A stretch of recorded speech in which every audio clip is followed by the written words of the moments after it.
Hi, I'm George Crump, lead analyst with Storage Switzerland. One of the challenges we're seeing in data center to data center connectivity and WAN connectivity in general is we're really seeing a significant change in the way data flows. It's no longer just about data center to data center traffic. So to help me with that conversation, I've asked the CEO of Silver Peak to come in and talk to us, David Hughes. David, thank you for joining us. Hi, George. Thanks for having me here. So can you kind of sketch out what the problem is, David? You had mentioned that we were talking about going to a sort of a more traffic going to these SaaS sort of models. Can you talk about that a little bit? Sure. So, I think what helps is just to rewind the clock a little bit to when I started the company 10 years ago, and, what did a WAN look like back then? Okay. And so, what you had is, maybe a data center headquarters, which might have been another data center, and then some branches around here. And the WAN, it was basically defined as this network that would provide you connectivity between your physical locations. Right. So these could have been MPLS links or lease lines or whatever. Right. But that's how it was 10 years ago. I call that the good old days, by the way. Yeah. So obviously things have changed a lot. So as you mentioned, the cloud has become more and more important. So if you kind of fast forward to present day, what's happened over the last few years is, there's Salesforce, Office 365, Dropbox, all these SaaS services up here. And a bunch of the traffic from the branch, used to always be going to the DC or to the headquarters. Now there's a bunch of traffic going up here, and from this branch, and from headquarters, there's traffic going here. Right. And so these branches are totally ignoring the headquarters at that point. They're going direct in? Or? Well, some people want to do that, but there's security issues. So often this is backhauled. And so this is virtually what wants to happen. Often the traffic's kind of backhauled in what's called a trombone, which isn't a good thing either. Then at the same time, SaaS, this is obviously mainstream. Everyone's doing this. Sure. IaaS, so your AWS, Azure, so infrastructure as a service. Infrastructure as a service, right. Yeah. You've got a lot of traffic now coming up to here, and this diagram's getting messy, but this is how reality is today. Well, it's a mess, right? You've got this WAN down here, which IT had really tight control of. They could monitor it. If there's problems, they could fix them.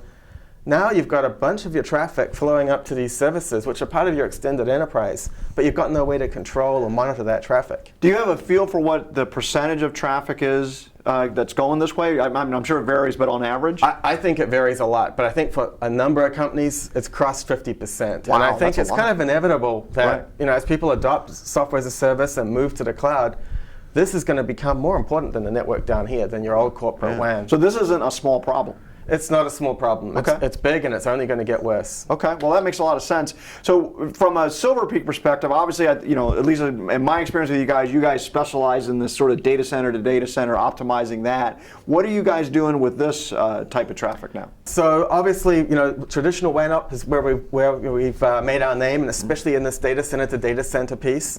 But what we've announced in the last couple of weeks is what we call Unity, and what Unity is a way of addressing this problem. So if I just go and erase the problem and show you what we do. So let's take out all that mess, and nearly all of the mess. So you've got your corporate WAN. Imagine if you could take a Silver Peak instances are in each of these branches. Imagine if you could get a Silver Peak instance and put it on the doorstep of Salesforce, the doorstep of Office 365, the doorstep of Dropbox, inside AWS, inside Azure, and inside VCHS, and then make this part of your network. So you can kind of think about having a fabric, a plane, if you like, where you can connect these Silver Peak instances, software instances, and all of your branches, your data center, your headquarters, all of these into one physical fabric that spans the globe, that lets you really easily move information, not just between your physical locations, but between any location and a SaaS service or an IaaS service, or even between, say, Salesforce, taking your opportunity database and sucking it into Amazon. With this fabric, it makes it seamless and transparent to move that data around, whether it's physical locations or virtual. So a couple of questions really jump into my mind anyways on this is first, how successful are you getting all these different companies at putting this instance up there? So the great news is that with the way that the cloud's gone, you don't need permission. Okay. Okay. Well, there you go. So we run inside Amazon, we run inside VCHS. Of course, all of those companies with hosting services want you to be able to run your VMs. Right. So as a VM, this part's easy, and most people understand it. But your question's a good one. How do we get to the doorstep of Salesforce? And a big part of that is, a new generation of cloud hosting providers and cloud services, like what Equinix is offering with their performance hubs. So you can put a Silver Peak instance in Equinix's performance hubs, and you're one hop away. You're right at the doorstep of these services. Oh, okay. So that's it's an a easy bridge to combination. tackle. Yeah. Okay. Now, you don't have to do it with Equinix. There's other ways, but that's a great example with the product that they have there. Okay. And I think the other key thing, and maybe we can kind of end with this, but so if I'm the sort of beleaguered IT guy here and I'm struggling with the messy issue that we had before, what are some of the key takeaways that I need to go tell my people about why I should do this? Probably for IT, you're on the hook to fix people's problems, and they're going to call out and tell you, hey, my SaaS service ABC isn't working well. It's been really slow since last week. And for often in IT, you didn't even know it was the first time you heard about service ABC. Sure. And so what you want to be able to do is find out what services are being used, who's using them, and be able to control and be able to prioritize ones that are important.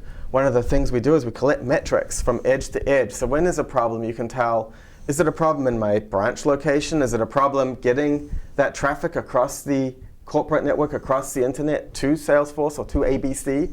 Or is the problem inside ABC? And being able to quickly resolve and figure out where the problem is means you're going to have a quicker time to resolving those people's problems. So what I'm hearing is kind of like an end-to-end visibility at this point, right? Yes. Yeah. Okay. Well, it seems like an obvious first step. Yeah. And then from a prioritization standpoint, it sounds like I could prioritize traffic going to, say, Salesforce.com and maybe deprioritize traffic going to Dropbox or some other Facebook or something. Yeah, absolutely. Yeah. Absolutely, Okay. you can do that. Okay. And then from is there any cost savings or any ROI related to being able to do this as well?